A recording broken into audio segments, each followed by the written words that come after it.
Welcome to another edition of A Voice to the Gentile Church.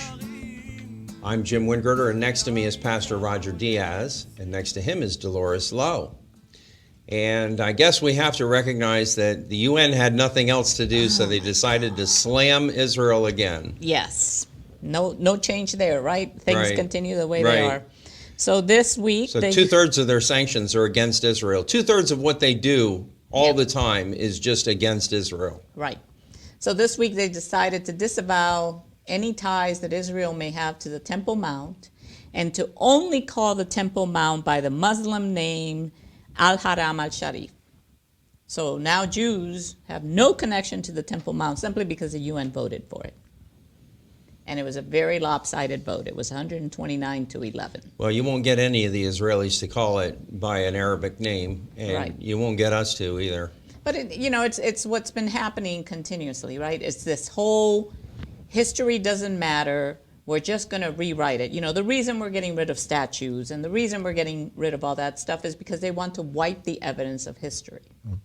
So once again, they're trying to say history doesn't matter. Doesn't matter how many archaeological digs find Jewish and there's remnants, like an endless flow of them going on over there all the time. Right.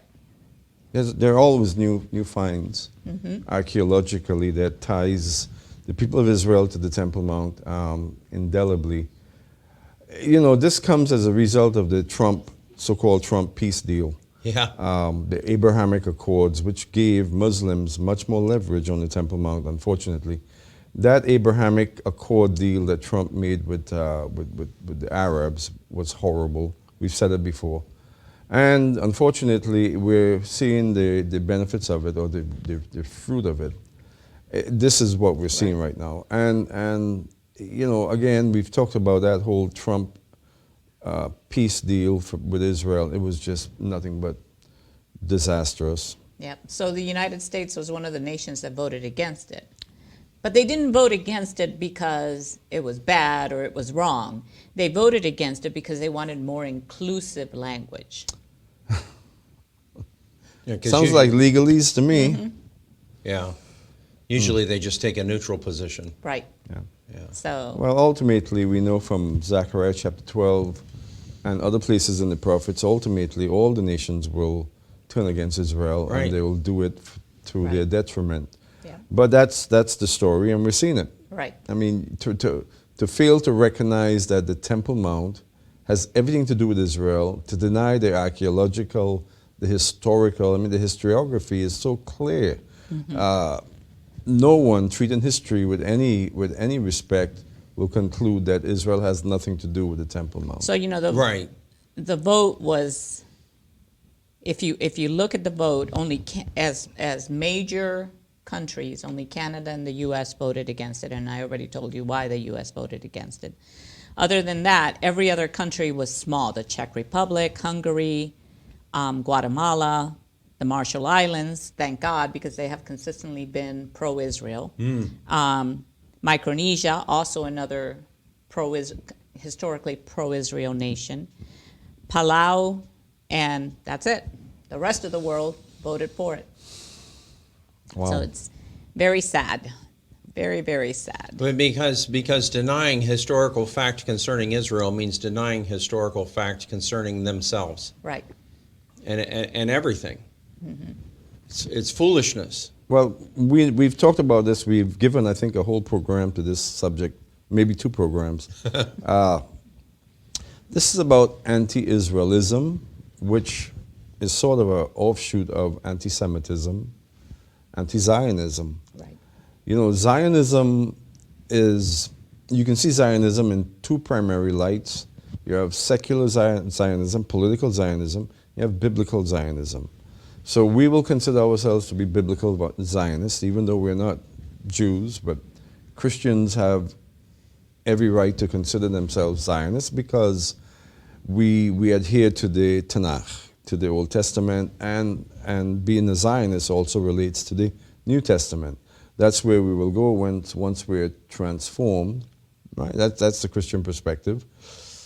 But what we're seeing today is, I think I can sum it up by saying that prince of this world, the devil, is really concerned about that location Right. and what's ultimately coming there, which is the third temple and the coming of Messiah. So he wants to put as many claws into that real estate that he can in order to somehow prevent these things from happening. Yep. And that's his end game. That's the only game he has, and it's a pretty pathetic game, actually. It's going to fail. And the UN, together with all the nations, that unholy armada that will march against Israel, will all fall into the hands of a wrathful God. Yep. So on another note, the Pope is traveling again.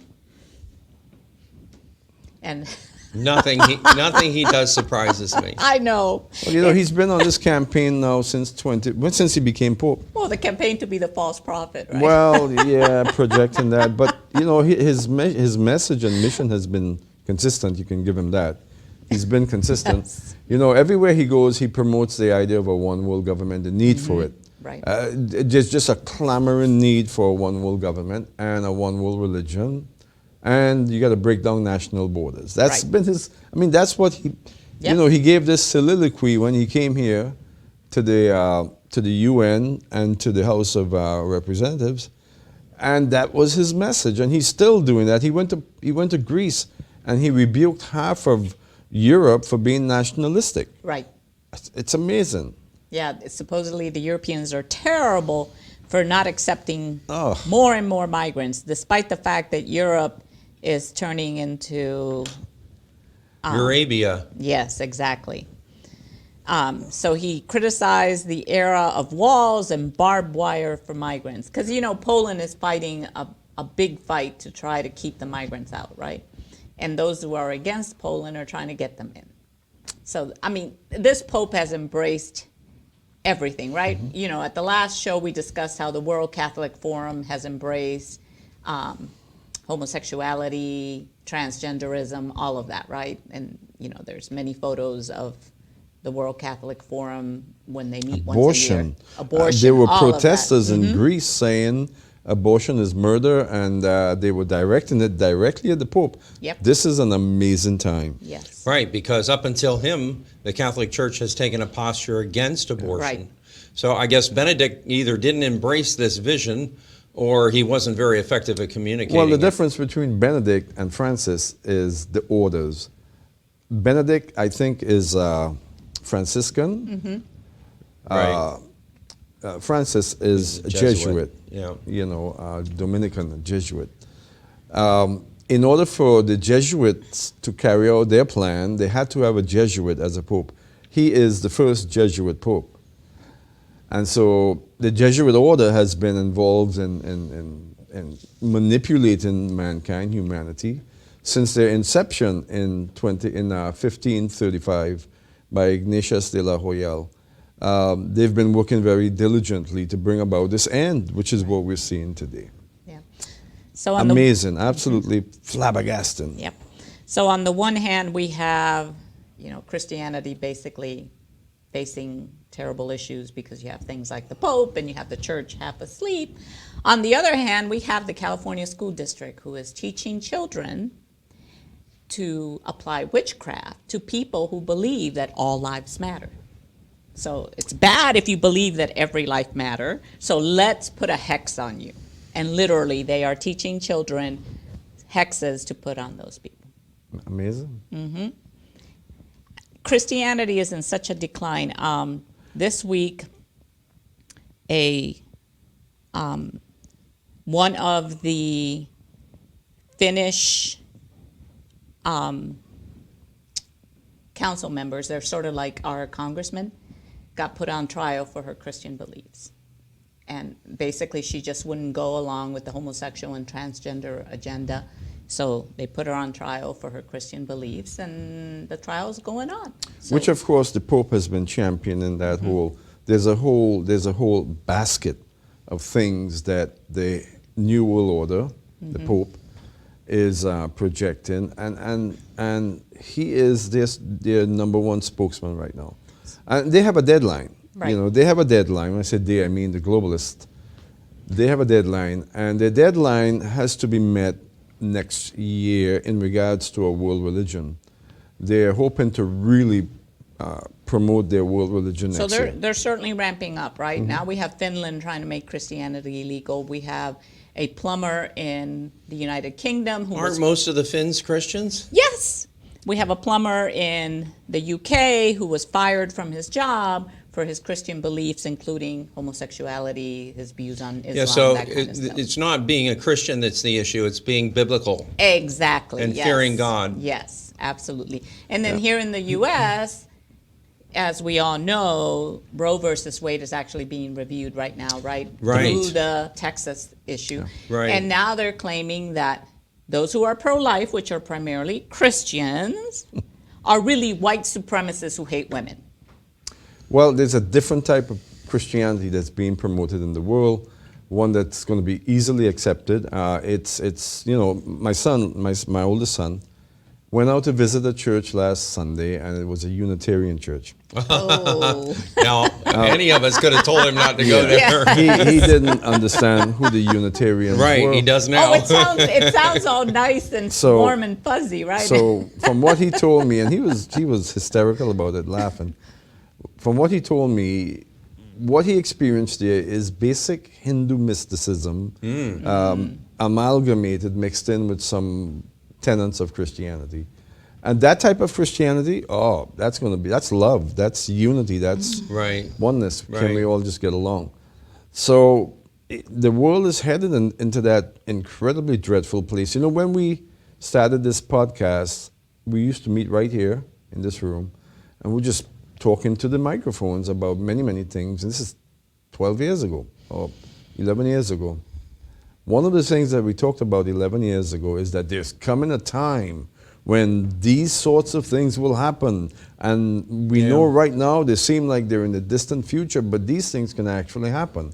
And so now here we are, 11 years later, and I'm like, they happen. Right, Yep. right. How did that happen? I mean, 11 years ago, we thought, 40 years, yeah, 50 I remember years. sitting here and saying, Yeah. about 20 Yeah. years out, you know. Oh, We'll you be know, fine.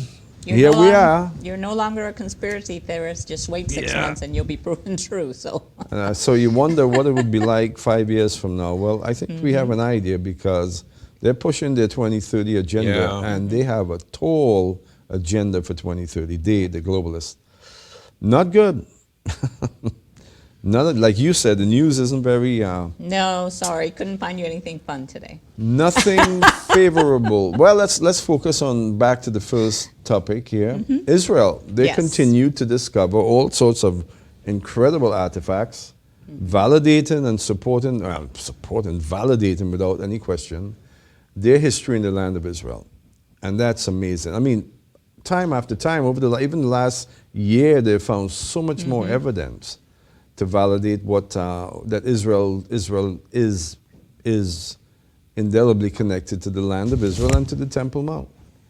I know someone. He's kind of a tour guide type. His specialty is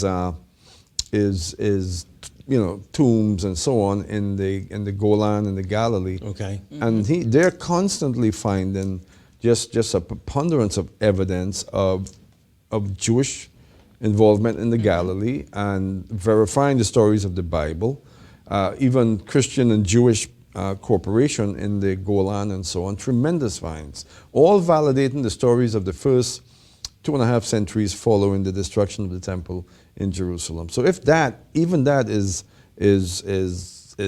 affirmable, you can verify it, then it supports the reality of Israel and the land of Israel. It's such a ridiculous argument. How could you argue against it?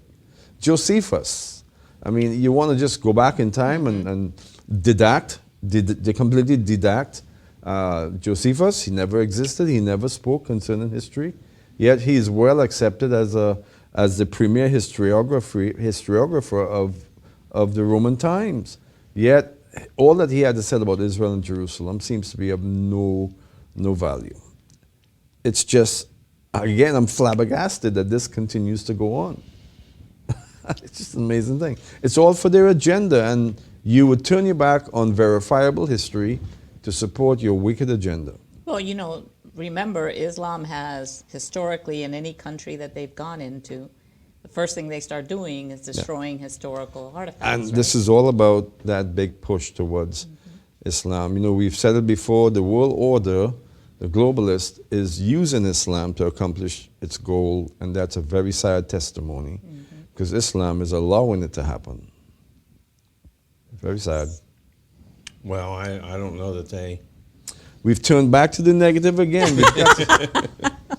It is very positive that archaeologists in Israel is supporting the history of Israel, the Jewish nation, being in the land of Israel. It is, you cannot separate them.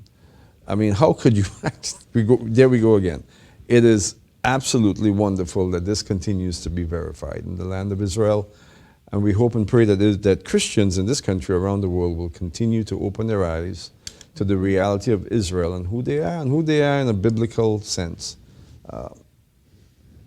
We have to be optimistic.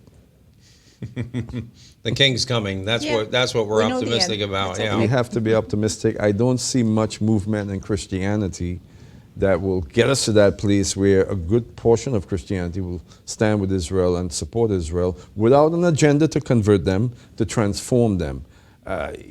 Transformation of Israel or conversion of Israel is the eradication of Israel. Right. So you know, you just cannot have Israel in both ways. Either Israel is Israel or they are Christianity. Right. Right. We've said it so many times. If Israel all converts to Christianity, they're all Christians. Who's Right. going to be there to fulfill the prophecies concerning Israel? Right. So like I've always said, I've said this here on this program, I've said it from pulpits, I've said it in Israel. Let Israel be Israel, let the church be the church. Right. So we do have a good question. And here it is. My friend saw the movie The Eternals and is making a case for the Pantheon of gods, saying that God is bloodthirsty. A major pillar in her argument is Hebrews 9, verse 22, without the shedding of blood, there is no forgiveness. Or remittance, of sin. Okay. What would be your counter argument that the God of Abraham, Isaac, and Jacob is not a part of the pantheon of gods? Please state your historical sources. Well, historical sources, there are not many historical sources that you can turn to prove that the God of Abraham, Isaac, and Jacob is not a part of the ancient pantheons. In fact, they are. He is. He is a part of the ancient pantheon. Among the Canaanites, he was known as the El. Right. Right. The El was rejected by the Canaanites after a period of time. They found him to be too demanding. He was a god who kept himself aloof. He didn't manifest himself in any form. The El was different, and so eventually they rejected the El. Probably an abbreviation for Elohim. El, yeah, oh yeah. So also in Hindu mythology, he's represented there again. He is Brahman, the father god, the creator god, The bull. who stayed aloof. Again, in Hindu mythology, he had a son, his son had someone that worked alongside him, another being. So there was a triunity in the Hindu pantheon that involved Brahman. Brahman was, again, in Hindu mythology, he was this creator god figure. They refer to him as father god, that was angry with the other demigods and made war against the other demigods. And so in ancient mythology, the God of Israel is represented not favorably, not as beloved as some of the other gods in the pantheons. So I think we need to talk about, first of all, the movie. I did see the movie. My son, my youngest son, talked to me about the movie, and he said there's an allegorical thing there that's not divine, not good. And he wanted me to go see it, so I went and saw it, and it's an amazing movie. We'll talk about the movie. It's taken from a comic book series that was done in the 1970s, sometime 1975 or something. They came out with the Eternals. The movie was made by Disney World.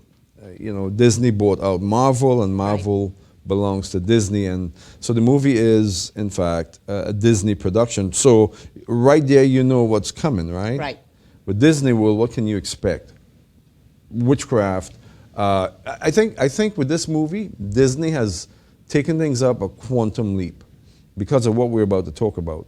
With this movie, they've gone beyond the standard defilements, and they're dealing with straightforward Luciferianism in this movie, and we'll make the case for that. So the movie really is about the Watchers. You read the Book of Enoch, the Watchers. Right. The Watchers who came down to earth, and they fell. So it's really about the Watchers or the fallen angels.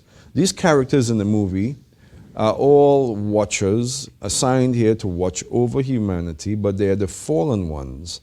And it doesn't initially begin that way, but they ultimately become the fallen ones because they turn against the God figure in the movie. Now, the movie is such...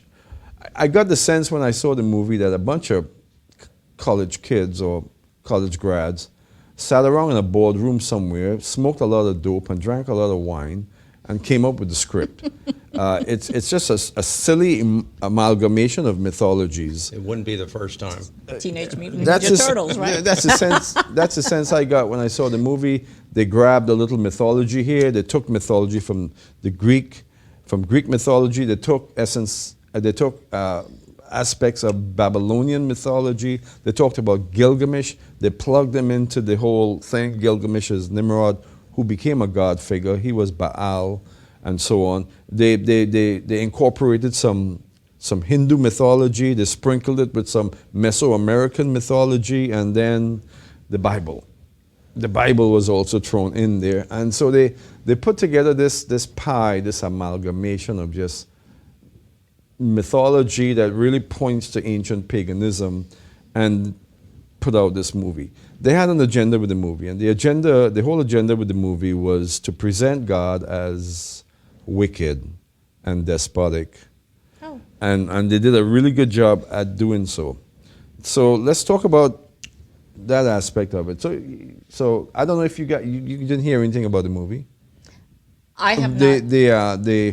The feedback on the movie is that it was terrible. Right. It really That's what was everybody's terrible. saying, and I personally just stayed away from it because I didn't want to watch a bad movie. What made it terrible?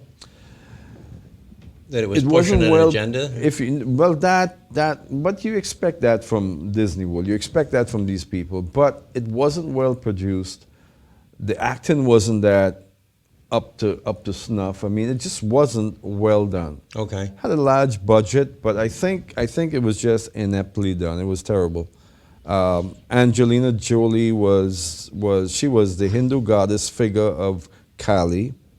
Okay. She was Kali in the movie, and also you see what they did with this is they converged and fused together all sorts of different mythology. She was Thena, the Greek goddess. That was her name, Thena. But she was also playing the role of Kali, the Hindu war goddess. They just threw a lot. And, I picked up all these things because I have some foundation, some understanding of the different mythologies. And I just saw it. They were just merging stuff together. It's like, again, they sat around on a conference table and they took maybe piles of mud and just kept slapping it, mythologies, and to see what came out. And what came out was the movie. But they plan to make this movie a series, right? Mm-hmm. You're going to have other movies like it as time goes along. It's about Luciferianism. The whole tenet of the movie is about Luciferianism. There were, I think, 9 or so demigod fallen angels, Watchers, Eternals. Mm-hmm. There were about 9 of them, and they were being killed out and so on. Now, the 3 important figures or characters that the movie portrayed that does relate to Luciferianism is, first of all, one character, and that character's name was, how would you say it, Ajax, or in Spanish, what would you say? Ajax. Ajax? Ajax. Maybe Ajax was his name. Original in the comic book series, hijack was a male, a person, a man person, a male person. And he was considered to be like the supreme leader of these watchers or these Eternals. He was the leader. In the movie, they changed him into a her. So Hijack became a woman, but she was the leader of the whole group. And in the movie, she was presented as incredibly kind, benevolent, considerate of everyone else, watching over everyone else. Well, she was killed by the God figure in the movie, and his name is Arishem.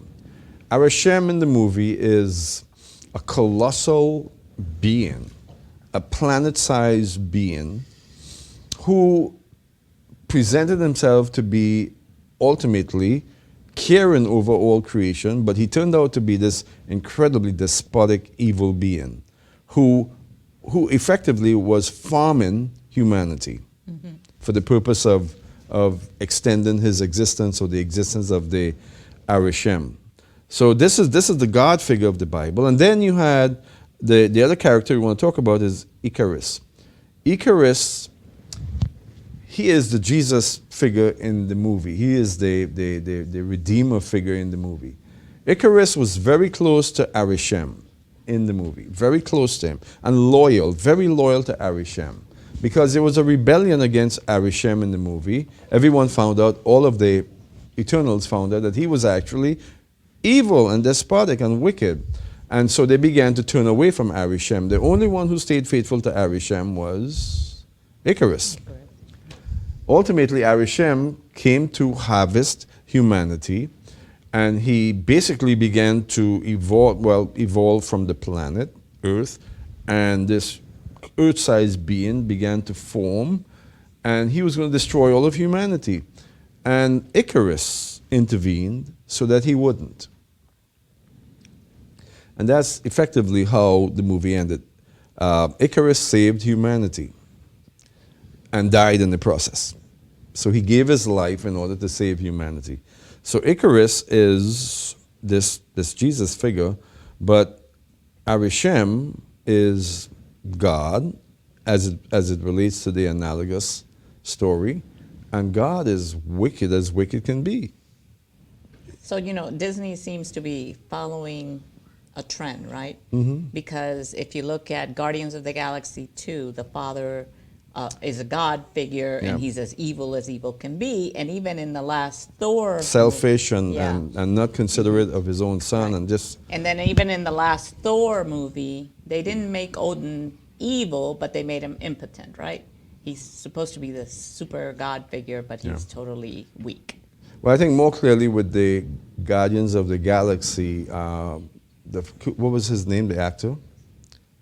Oh, the father? Yeah, I can't remember his name. I can't remember. He was definitely a wicked, despotic God figure type. So they're beginning to plug into the paradigm of modern movies the reality of Luciferianism, because that is the essence of Luciferianism. God unjust. Adonai, or we refer to Jesus as Adonai, is also unjust and wicked. But Lucifer, Satan, is actually benevolent. He's kind. He is Hijack in regards to the eternal. So that's what the movie is projecting. So someone apparently went out to see this movie and got tweaked a little bit, thinking, well, wow, it's what the movie is saying is true. God is sort of a bloodthirsty, despotic, evil being. I mean, why does he need blood? Maybe what the movie is projecting is real after all. I've heard Christians refer to the New Testament God as being good and benevolent, but the Old Testament God is as That's the reality of what this movie, and this movie wasn't even staying true to Luciferianism. It presented Icarus, who was supposed to be Jesus, and by the way, in the movie line, he is actually Clark Kent. He's Superman. So the thing that gets me about this statement about God being bloodthirsty simply because of that statement, without blood, there's no remission of sin, right? Think about it in life. Anything that has value, anything that is priceless, you pay a price for, right? So now God is supposed to go, oh, you can be evil and you can be bad and destroy everybody and all this, but that's okay, right? Right. That's what they're saying. They don't want a standard. Right. And what is gold to him? What are what we consider precious metals he created? Right. Exactly. Well, I think the essence of the movie, and also you see some of it in the Avengers as well. You know, Thanos was this god figure who wanted to destroy half of life throughout the universe for the sake of preserving it. You're beginning to see so clearly two things are reflecting from Hollywood. One, Luciferianism. Two, there is coming a massive object from space that we have to destroy. Destruction is coming to planet Earth. Right. We can save planet Earth. Yep. So those two aspects of what's being projected from Hollywood deals with the reality of what is actually coming to the planet. And that is that the God of the Bible is wicked. He's going to bring judgment upon the planet. And he is actually the wicked God. And Lucifer, who's been given a bum rap, is actually good and caring. He is compassionate. He's loving. He is the shining one, Lucifer. That's not been my experience. Well, so Luciferianism is running amok in the world right now. Now, you've heard of the ancient astronaut theory. Right. Sure. Eric Yes. von Däniken. It's on the There's yet History another Channel movie all the about time. that. Prometheus. History. Well, Whose history? Yeah, I know, right? And the latest movie about that was Prometheus from the Alien Yeah. series, right? The ancient astronauts come to Earth. And Yeah, and you also have Gaia, the whole Gaia Right. theory concept. These things are remarkably making gains in the world. I don't even understand how. You know, when I was 14 years old, maybe 13 years old, I got the first von Däniken book, Chariots of the Gods, and I devoured it. And then I got the second one, Goals of the Gods, and I read most of his books. And I was completely sold out on his theory about ancient astronauts, and I began to propagate that stuff with people I knew. I was passionate about it. When I became born again, that was the first thing that the Holy Spirit drove out of me. Redeemed me from that whole idea of ancient astronautism. But they've become much bolder in recent years. They are ancient astronaut series that they do on the History Channel. They closed off their series about that particular year about 2 years ago. They had their final episode. And the final episode was amazing, absolutely amazing. Here is what they came up with. Babel, what we know as Babel from the Bible. Suddenly they're standing on the Bible, right? The Bible, the story of Babel. Babel was where the good, benevolent aliens gave knowledge and power to man. This is what they were talking about. That the good aliens, the one who cared about humanity, gave secret knowledge to man so that man can prosper and advance and evolve into being like them themselves. But lo and behold, you have the wicked aliens, Right. the malevolent aliens. So the red flag should have been secret information, Right. because if it's secret, Yeah, there's a it's- reason for why we're hiding it. Yeah. So in that program, in that final episode, the season premiere, the season closure, lo and behold, the wicked aliens, the ones who really wanted to farm humanity, same thing. Same thing. Zachariah Stitchin wrote a book about the Ibaru. And in that book, he talked about how these god figures, they were divided. You had good, benevolent gods, you had malevolent gods, and they were always vying against each other. And ultimately, the evil god prevailed over humanity, destroyed Babel. Right. Because the evil God didn't want Babel to succeed. Didn't want humanity to succeed because humanity would have been freed from his malevolence. So that's the story. And they put this thing out there. And this final episode of that series of programs went viral. Kids all around the world are just lapping that stuff up. And it's basic Luciferianism. So it's the tenets of Luciferianism. But they make it about aliens. And at the same time, they're prepping humanity for what they're calling, you know what it is, right? When everything is revealed about aliens, what's it called? They have a name for it. Wait for it. Exposure, or however they refer to it.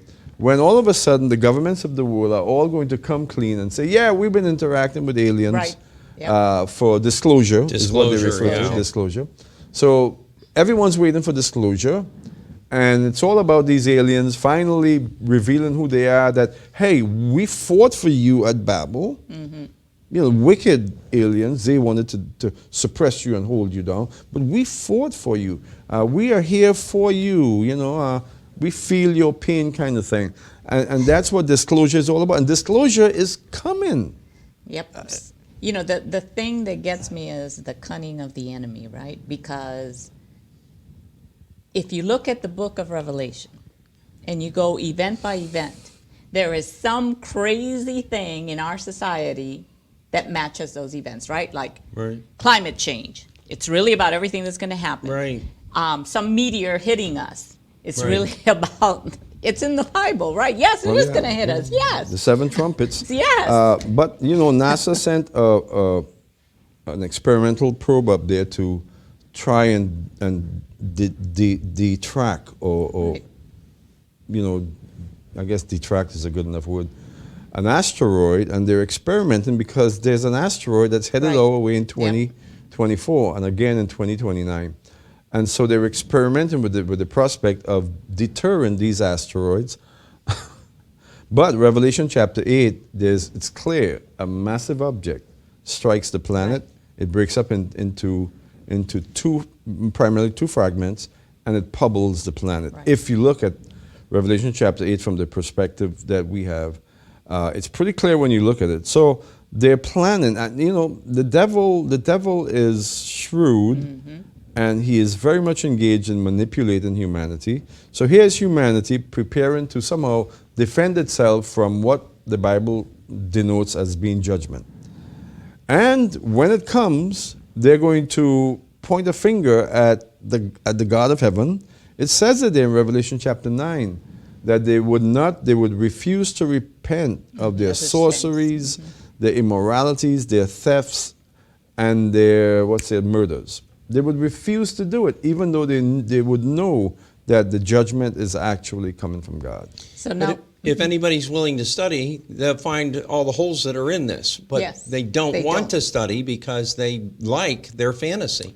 Well, why study when you can just look at a YouTube video? Get all of the insight and information that they want you to get. It works for, you know, fixing things around the house. Well, but you have people that are taking their edification from YouTube videos that are put out by people like the History Channel. And it's all designed to propagandize and to manipulate and to form errant ideas. And they're succeeding. I mean, I hate to say it, but they are succeeding. Yeah, in the model that they've put forth, when Jesus comes, those who have studied will see it. Those who have not are going to be, it's the aliens. But it's, you know, we have to fight against what's the evil coming. aliens. Yes. You know, Daniel said those who have insight at that time will shine like the firmaments. And that's what you said is absolutely correct. The world is being prepared to resist God on a universal level. And it will only mean, it will mean ultimately that the kingdom of this world will become the kingdom of our God and of his Messiah, and he shall reign. So let's talk about the blood factor. Is God a bloodthirsty God? All right, so it is absolutely clear in the Bible that blood is the currency of the kingdom of God. Right. Blood is God's currency by which he interacts with humanity. Now, it is the blood of the innocent that provides for the guilty. And so that is something that we have to think about. Not only the blood of the innocent, the blood of the one who surrenders. Right. And this goes back to the Garden of Eden. So, you know, you might not want to consider the story of the Garden of Eden as something credible, but we take it as credible, and it's from there we get the reality we receive the reality of the blood being the price or the propitiation for man's sin.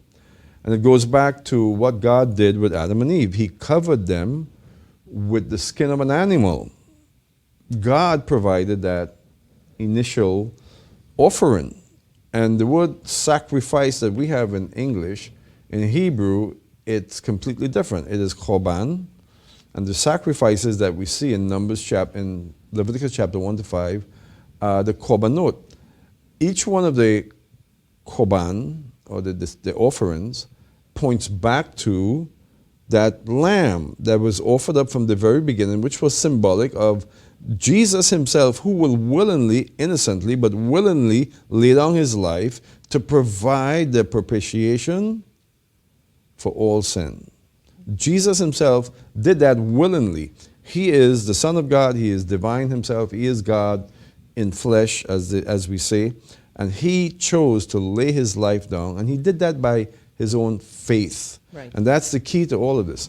By faith, Jesus believed that his shed blood would provide forgiveness for all sins. And that goes back all the way to the Garden of Eden. Well, it says from the foundation of the world. And the right? lamb slain from the world's foundation. Right. So- Revelation chapter 11, I Right. think verse 8 or something. So it isn't that God created this earth and things went bad and then he threw Jesus in there, right?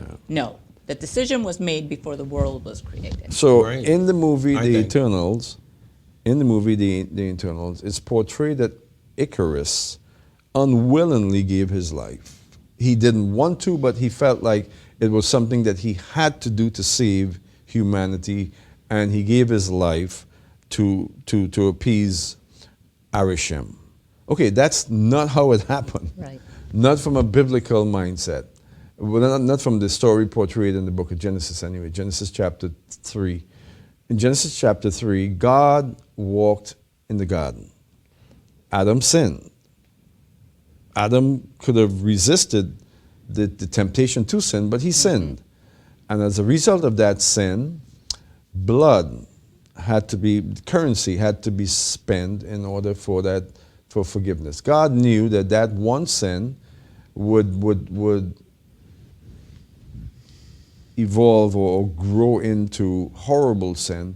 Ultimately, it would lead to the murder of Abel, and beyond that, it just snowballed, and sin became pervasive and just spread throughout the ancient world. There was so much sin that in Genesis chapter 6, God said that he regrets creating. Right. And that what's left to do is to destroy all of this and preserve life with one man and his family. So, but from the very beginning, what was necessary to cover sin, all sin was provided. The lamb slain from the world's foundation. Mm-hmm. Peter said concerning that lamb that lamb was predestined from the world's foundation, but then it was carried out in our time, in Peter's time, for us to see. So Jesus came to carry out, to execute what was determined in the garden. Right. By himself, called upon by God himself. So God didn't drive Jesus to the cross. He didn't whip Jesus to the cross. And the idea that in Gethsemane, Jesus wanted to get away from the cross is absurd. He willingly, and I think gladly, went to the cross. Yeah, but a lot of people see that he was sweating blood, and they interpret that he was afraid to die. Well, they need to go back and read the text, because throughout that night, especially in John's gospel, and the other gospels as well, what you see is that Jesus's chief concern was his disciples. Yes. Right. Would they be able to withstand? Strike the shepherd, he said, and the sheep will scatter. Throughout that night, his chief concern was his disciples, not himself. Right. Right. He knew what he was there to do, and he was joyful, I think, of that. But he was concerned about his disciples, the people that will become the nucleus of the church. And he had to work to keep them together. Even the angels, following the crucifixion, had to work within the context of the early church, the disciples, to keep them focused, to keep them together. So part of what makes me crazy about this is that the evidence that God is not bloodthirsty is evident every single day, right? If he were bloodthirsty, anytime anybody did anything wrong, lightning bolt would hit you, you'd be dead. But whoever we're speaking of here has already made the determination that they're Right. against him. Yes. And so Well, that's an excuse in my Right. measure. Such a person has been influenced by the propaganda, by the proliferation of the whole Luciferianist concept. Luciferianism is ancient. It does go back to Babel. It does really go Yeah. back to Yeah. Nimrod's Babel, but has remained alive in many, many aspects throughout the millennia. Luciferianism is many of these secret societies, such as the Masons and the Scottish Rite and many others, they practice Luciferianism at the highest degrees. In fact, this would be controversial, but the Jesuits, whose order has 96 degrees, not like the Scottish Rite and the Masons, they have 33 degrees. The Scottish Rite, I think, they have degrees up into the 40s. But the Jesuits, their highest degrees are in the 90s. So in the highest degrees of the Jesuit movement, you are outright Luciferian. You've crossed those barriers to where you are an avowed and practicing Luciferian. So Luciferianism has been around for a long time. Now it's being propagated. Now it's being fed to our children. How is it that in school, somewhere in California, children are being prepped to recite incantations Right. against anything that's determined to be against their, the agenda of the left? Right. What are they casting spells against? Hexes. People who are anti-critical race theory and believe that all lives matter. The people on the right. So it's coming down to this incredible condition that the So Bible the talks lives about. that don't matter are the ones that say all lives matter. Right. You got it. Because And there's no logic They in have there. to make a determination in there that somebody's life doesn't matter. Right. Well, Exactly. California is a cesspool of occultism. But, it is. turn on the Disney Channel.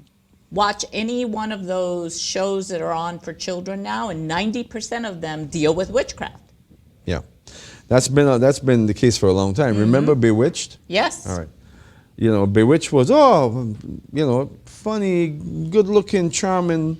Sabrina the Teenage Sabrina, Witch. yeah, and so we were spoon-fed the occult ever since we were children. What do you think Disney World is all about? I mean, Yeah. really. Disney World, and I know that offends a lot of people, and it probably will offend some people. Disney World is projected as good, wholesome, all-American entertainment and life. It's a lie. It's about witchcraft. It's about the occult. The very basis of Disney is all about the occult. Walt Disney was a sorcerer Right. who belonged to a magician's guild. The big cartoon in the 50s was The Sorcerer's Apprentice. Right, yeah. Walt Disney was a sorcerer who belonged to a magician's guild. A magician is a nice, friendly, usable word for a sorcerer, who belonged to a guild, and their determination was to expose children, subsequent generations, to witchcraft and make it fun. Have a fun park, let them all come out and experience who we really are. So when you go to Disney World, what do you see? You see globalism. Oh, Oh, yes. horrible. Especially in Epcot.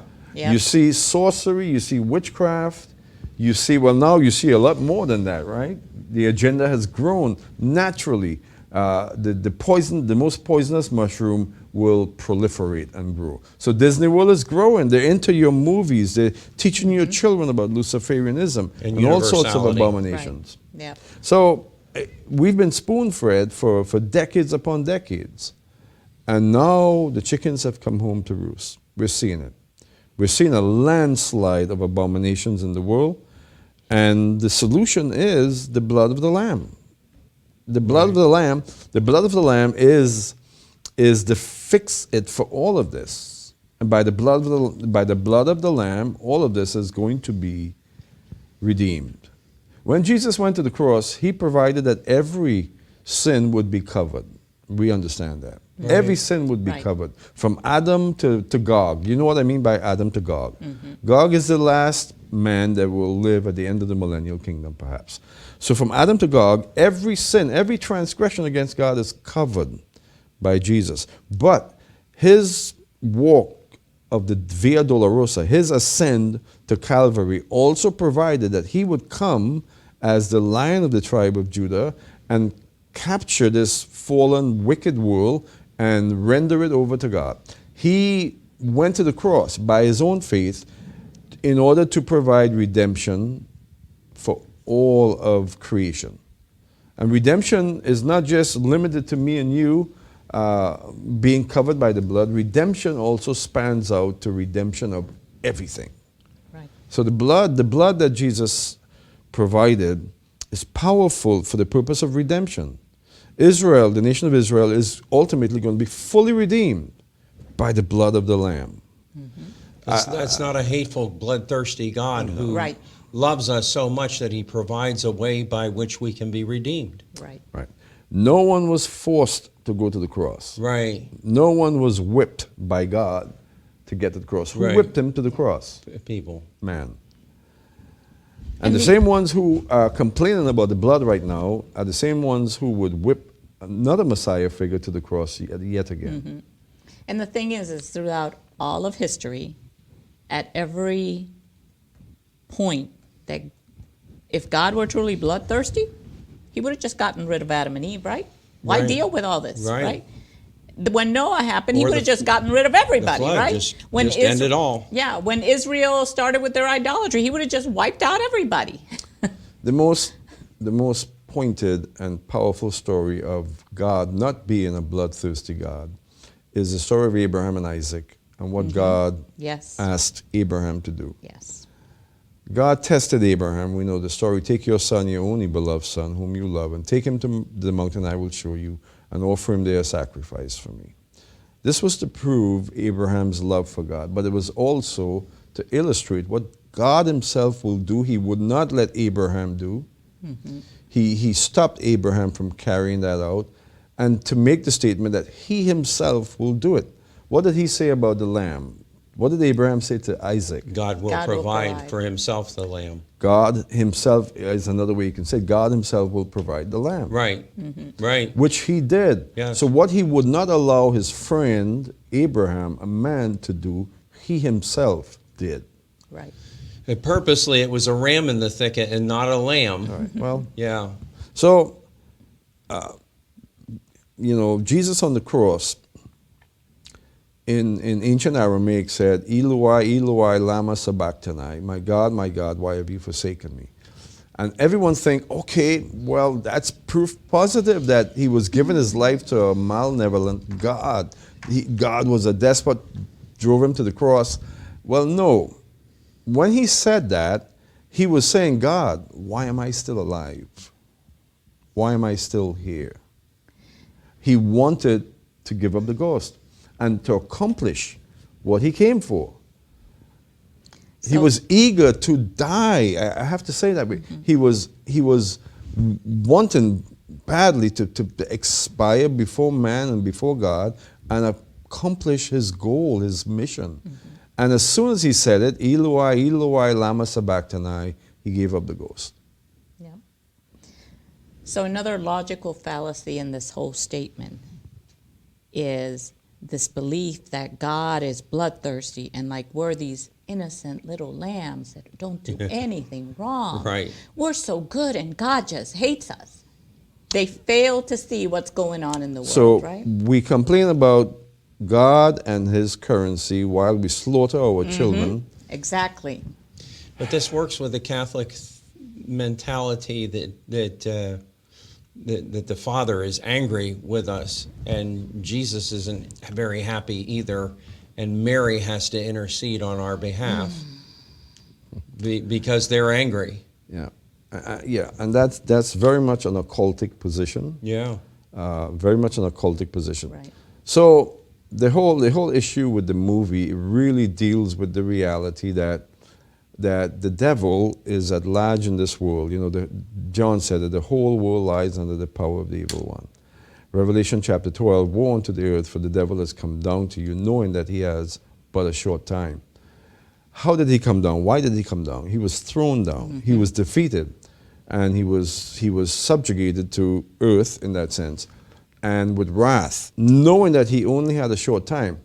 So, in our time reference, that happened 2,000 years ago. So he's been working for 2,000 years to bring about this end. Right. I see the enemy as this hopeless being that's clamoring to recognize any move of God in regards to redemption so he can counter it. Right. And at this point, it's late in the game.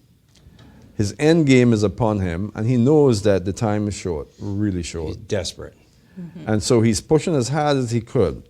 He wants to culminate humanity's existence with a horrible, horrible ending. And it's not going to happen.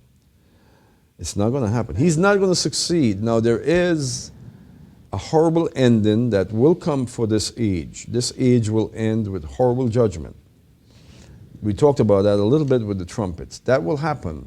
But you know, every soul belongs to God. Every being belongs to God. And God is able to judge. Only God can judge. The devil is hopeless and he is desperate and he's working through humanity to create his end game, and he will fail. And so for listeners, I want to encourage you to be really careful about what you allow your children to get involved in. There's an array of weapons that's been formed against society, against civilization, against you. Video games, movies, even your devices are so easily used for horrible evil. I want to encourage you to consider carefully that we are not designed, we're not destined to wrath. We are created by God for God's glory, and we can turn away from evil, and we don't have to go along with this evil that's in the earth. So I want to encourage listeners to consider this and to turn away from evil. You can do it. The blood of the Lamb has been provided that you can turn away from it. Now, judgment, in a broad sense, will come. God will continue in this agenda to bring about what the Bible refers to as Armageddon. It will happen. But at the end of that, we have a new age, a new era, an era of true paradise. The millennial kingdom is truly paradise. So be wise as parents, be discerning, be careful about your children. If you're listening and you are on the other side of the issue, I'm provoking you horribly, and that's okay. That's good for you as well, to be provoked by what I'm saying. The Bible is clear. God wins this battle. The people of God triumph. Well, that's our program. And until next week, shalom. Shalom.